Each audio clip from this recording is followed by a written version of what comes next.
Shwmae pawb, hello everybody. Croeso, welcome to my Wild Welsh Garden if you're new here, and croeso nôl, welcome back if you're one of my old friends. Well, it's the middle of February, and in the middle of January I did a garden tour, and as I was going around the garden I was sort of making a mental list of all the jobs that I had to do, and do you know, I don't think I've done any of them, and here we are a month later.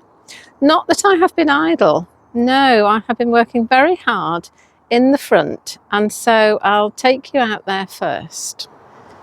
This is my tiny front garden, which used to be just a mixture of shrubs and perennials and weeds and all sorts of things, and to be honest, it's been sadly neglected, and I hardly ever go up there because I have to climb a step ladder to get up there. But I decided to try and make a wildflower meadow. So I got somebody to come and help me to dig out all the shrubs, and then I had 3 tons of builder's rubble, finely crushed builder's rubble delivered, and dug all that in. And I've planted it up with some plug plants of wildflowers that I've grown myself from seed. And I've also bought a packet of wildflower seeds that were grown in the UK, collected from plants that were grown in the UK, which I'm going to scatter in March. And so hopefully I will have a lovely flower-filled and insect-filled wildflower meadow this summer. And then we go through the gate and up the side of the cottage.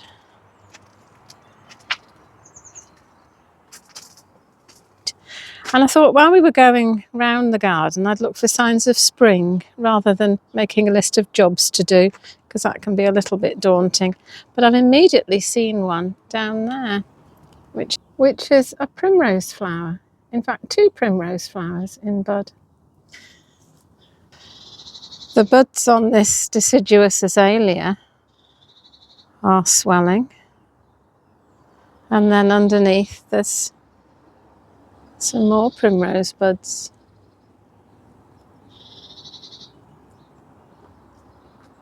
And some cyclamen cow, which is kind of almost going over now. All along the edge of the side garden is this perennial candy tuft, which has lovely white flowers just a bit later in the spring. And then here the pieris is getting ready to flower. Last year the flowers were spoilt by frost, so I'm just keeping my fingers crossed that this year the frost doesn't get it. There's a pink one here and then a white one there. These were here when I came, so these are nothing to do with me. But the early bees love them. This is where I feed the birds. I used to put food actually on the bird table as well as in the feeders, but the RSPB have asked us not to do that anymore because of the risk of spreading disease. So I don't put food on the bird table anymore. I've always scattered food on the ground, and I've continued to do that, but rather than put it all in one place near the house, I sort of scatter it further around the garden so the birds aren't so concentrated, and I don't always put it in the same place. And if you're interested in seeing the kind of birds that I get in my garden, I often film them with the trail cam, which is just here. And I put those little films at the end of the video. There's a bit of a container garden going on here, although I have planted some things out. There's a rhododendron that should be flowering later on, and then a couple of heathers in pots, looking very pretty. Oh, and look, there's a crocus in bud, a couple of crocuses. This pot has bird's foot trefoil in it, which is a wild flower. And I've got several pots with this that I've grown myself from seed. The bird's foot trefoil is the larval food plant of the common blue butterfly. So I would love to have common blue butterfly caterpillars on my bird's foot trefoil. There are some snowdrops here and they've started to open. Because today it's actually quite mild. We've had a spell of very cold, really bitterly windy, cold weather. But today the temperature's risen and it's almost balmy at 10 degrees, I think. I've said before that the snowdrops don't really like it in my garden, but I'm hoping that they might get to like it. They might become a bit more established, and when they start feeling at home, they'll start multiplying. Yes, everything's looking very sort of brown and drab and very wintry, which is kind of what you would expect in the middle to the end of February. Because this is a wild garden, I haven't touched the beds. I haven't done any clearing at all, and I won't do until next month, really, the beginning of March. Because when the plants fall over like this, that provides cover and habitat for creatures to overwinter. Insects and other invertebrates, and the invertebrates are the bottom of the food chain. The other animals, you know, the frogs and toads and newts and mice and birds and things, they eat the things lower down. So that's the idea, that if you provide homes for invertebrates, then you'll get more of the bigger wildlife as well.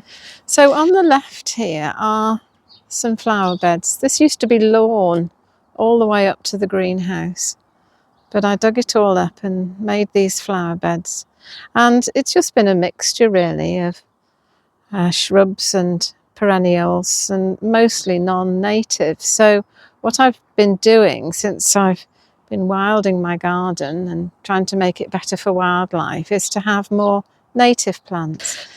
And I've got crocuses in flower in this pot here that's also got bird's foot trefoil in, but no sunshine to make them open up and smile.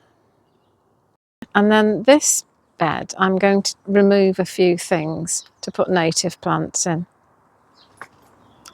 There's a lovely daphne there, which isn't native, but I won't be taking that out. And then this lovely pink willow, which also isn't native. It's a cultivar, but it's just so pretty. It really cheers me up at this time of year, makes me smile. And there are the daphne flowers, and the smell is just enchanting. It's the most fabulous smell.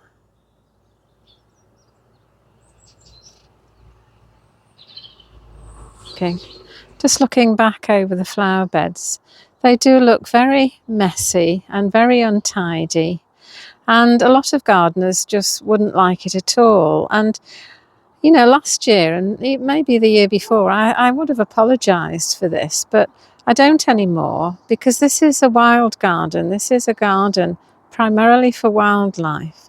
I think as gardeners, we usually pick what we do, choose what we do. We pick the plants that we plant on what they look like. You know, we talk about combinations of colours and shapes and forms and that sort of thing. But when you're a wild gardener, when you're gardening for wildlife, you primarily put wildlife first. So what I'm trying to do in this garden is what's best for wildlife. And obviously I want it to look nice as well. And that's the challenge. The challenge is, can I make, you know, a beautiful garden that I and other people will want to spend time in, but that also wildlife will want to come and not just use, but to come and live here. And then we go through the rose arch.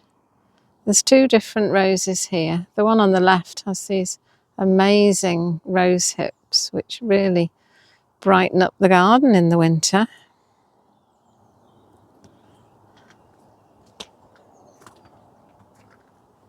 So through the rose arch.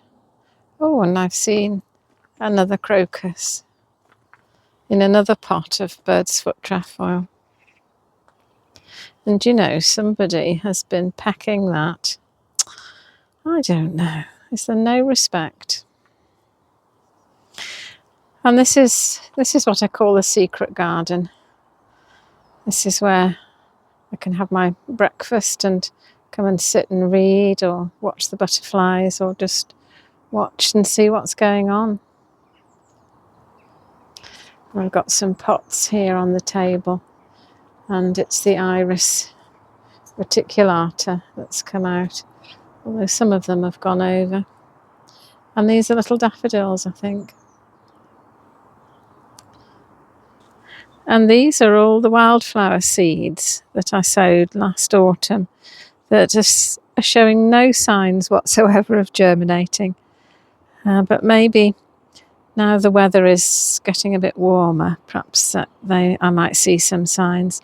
The grids are to keep the blackbirds off, because the blackbirds were just pecking holes in, looking for worms, I guess, but certainly wouldn't have done the seeds any good.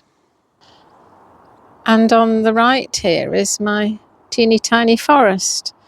I did a couple of videos about this, about making this. I did it before Christmas.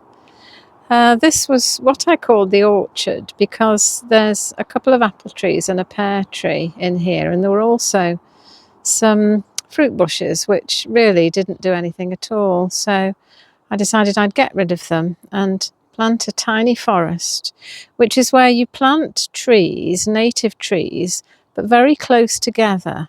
And the idea is that it increases the biodiversity in a small space, really very remarkably. And then in addition to that, I've also put up this standing deadwood structure, which is actually hiding behind the pear tree. There you are, you can see it a bit better, and this is just logs put vertically into the ground, because deadwood is a habitat for creatures, and we're often encouraged, aren't we, to build log piles, as I've started one over in the corner there. But standing deadwood is a different sort of habitat for different things. And there's Ivy the wood sprite, who's looking after my little trees for me. And the trees are absolutely tiny. They came from the Woodland Trust, and they're just little tiny sticks. You can hardly see them, but you can see the labels. So fingers crossed they've survived the winter and come into leaf in the spring. And now we go up to the top of the garden, past the greenhouse, and more primroses in flower.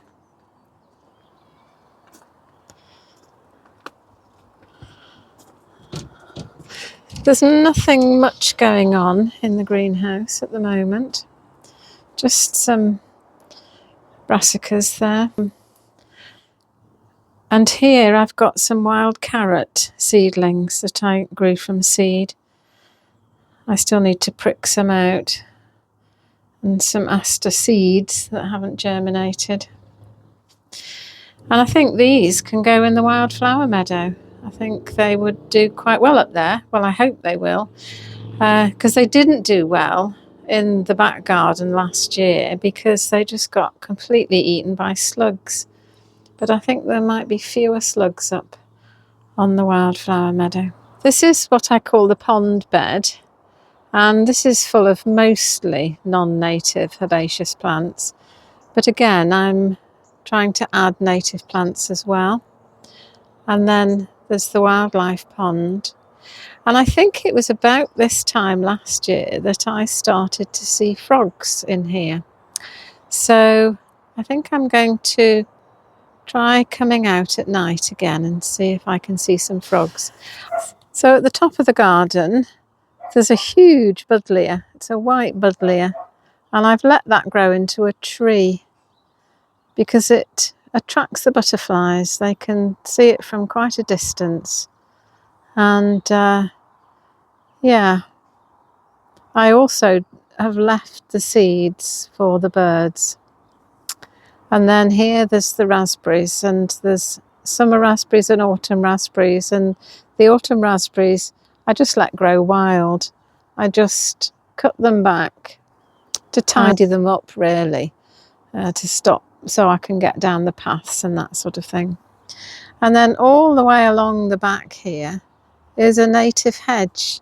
Now, if you've been watching my videos, you'll know my sort of debates as to what to do with this, because when I first made it, it was going to be all lovely and neat, and there was an access path along there for me to walk along to trim it and keep it neat.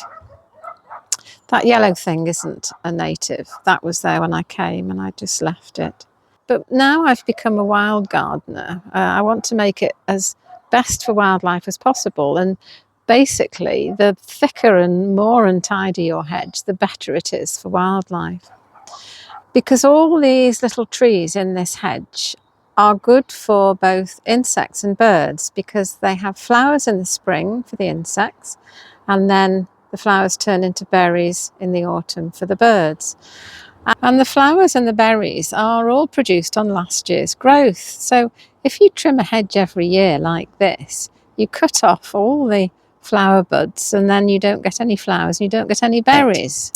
So I thought I would trim half one year and half the next. So half of it I would get flowers and berries. And then when I came to look at it, it wasn't immediately obvious which side it was that I trimmed last year. Well, it was, in fact, this side. And then I thought of trying to lay it. And the problem with that is that laying a hedge is a very skilled thing to do. But I don't know that I've got the confidence to try and do it this year. And given that it hasn't really made a big difference trimming the hedge or leaving the hedge, that kind of suggests that if you trim it, it grows a lot faster than if you don't. So I'm thinking that I might leave both sides this year, just leave them as they are, and then maybe have a go at laying it next year. And then just at the side of the pond here is a hibernaculum. And I made this last year. And what you do is you dig a hole and you fill it with all sorts of crocks and slates and bricks and pieces of wood to give lots of sort of nooks and crannies for creatures to hide in. And then there's some pipes that go down into, I think you can just see the pipe there. Yeah, so that goes down to the inside, so creatures can crawl down and crawl back out again. And then it's been sort of colonised by these native plants. There's foxgloves, and there's evening primroses, and there's ragwort. So I'm looking forward to seeing what that's like. And you can see over there's a lot of sticks just piled up and a lot of debris just put over against the wall, and that's because this is all habitat for invertebrates. And like I said previously, the invertebrates are the bottom of the food chain, so if you get enough of the little creatures, then the big creatures will follow. So I'm just standing at the top of the garden, just filming through an evening primrose where all the seeds have been eaten by the goldfinches. And I just wanted to explain why native trees and why native plants. Well, often gardeners are encouraged to sort of plant for insects in terms of the flowers that they plant. It's all about providing pollen and nectar for insects, but that's just the adult stages. There's 2 other stages to insects, well, 3 actually, egg, larvae and pupa. And the larvae of insects need leaves to eat. And it's usually our native plants that provide the food for our native insects. Some of them have adapted to plants that have been imported or cultivars, but mostly our native insects need native plants. So that's why I'm trying to introduce more native plants into my garden. Now I'm just coming along the top of the garden, past a perennial kale and another rose arch to the shed, past the vegetable patches, which the less said about the better really. But the thing about this one is that there's a lot of self-sown forget-me-nots that I want to relocate around the garden. And I've been thinking about where to put them. And I think I'm going to put some of them in the tiny forest because it's going to look very bare.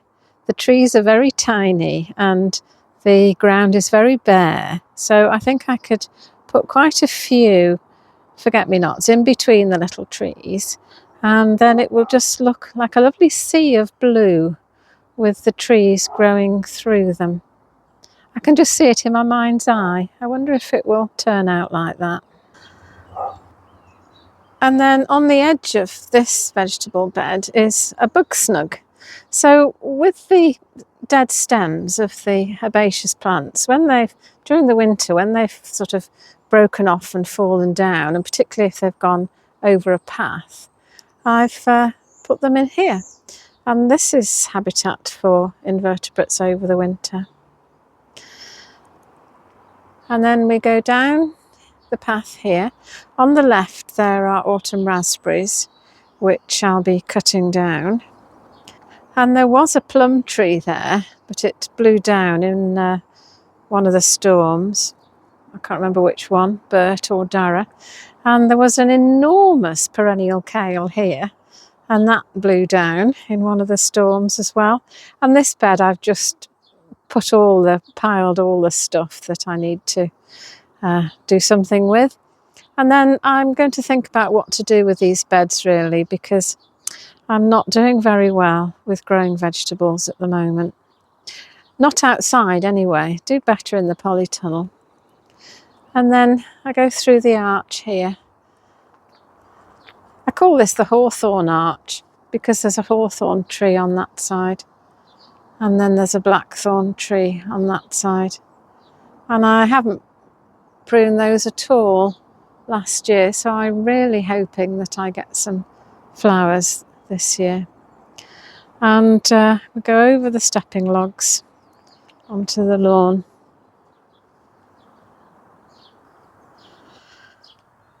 With the bird bath here in the middle. I call this the lawn, but I'm trying to make it into more of a meadow.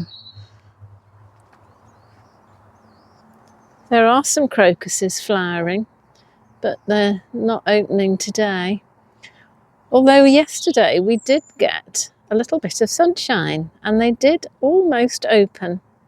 And this is what they looked like yesterday. So I've experimented with what to do with this lawn because it's impossible to make a nice lawn out of it. So what I did last year, and I think I'm going to do the same this year, is just mow a path up the middle and leave the sides long. And then all the native plants and wildflowers that are here can grow and flower. And there's some more snowdrops over here. These are the double snowdrops. And some single ones. And then there's some more single ones over there. And another very untidy flower bed. But given the number of birds that come into the garden and just spend a lot of time hopping around pecking at things, I think there must be a lot of food here for them. This area here has been a number of different things. When I first came, there was a series of old sheds, really dilapidated, and I had to demolish them. Well, for two reasons really. One is that the more sheds you have, the more rubbish you collect, because you've always got somewhere to put stuff. And the other thing is that there were rats living under it, so I knocked them down and I made some flower beds. And then last winter I decided that I wanted some grassy areas that would just be long grass all year round. And the reason for that is that quite a number of our native butterflies, the larvae actually eat grass. So a long grassy area is really important in a wildlife garden. And as I was making this, I thought, oh, I could put a pond in as well. So this is what I call the new pond. The other one's the old one. This is the new one. And then I sowed it with meadow grass. And I'm just going to leave it. And then down the steps to the woodshed, and then up to the side garden. Last year, this was covered in weed suppressant membrane and wood chips, and I took it up and sowed it with meadow grass, and I've got my 3 posh compost heaps. And over there I've decided to have an open compost heap, because the thing about these lovely closed ones is they make great compost, but the wildlife can't get in there, things like grass snakes, and so I'm going to have a big open compost heap over there. And again, all round the place there's these piles of sticks and prunings and things that I just chuck against the wall and against the fence, and these habitat piles, wood piles, stick piles, and lots of old dead foliage that's just left for the creatures to hide in and live in during the winter. And then in the polytunnel, got some vegetables growing and more wildflowers. Some have germinated, some are germinating. So all these will be going out in the spring somewhere. And these are the cuttings of the perennial kale that I took, and I left them on the floor and the slugs ate them, but there's new growth there, look, which does suggest that the cuttings have taken. So I'm pleased with those. So we're just looking back up the garden now, and here is a Magnolia stellata, which was here when I came. So that will be coming out soon. Some of these buds look like they're beginning to open.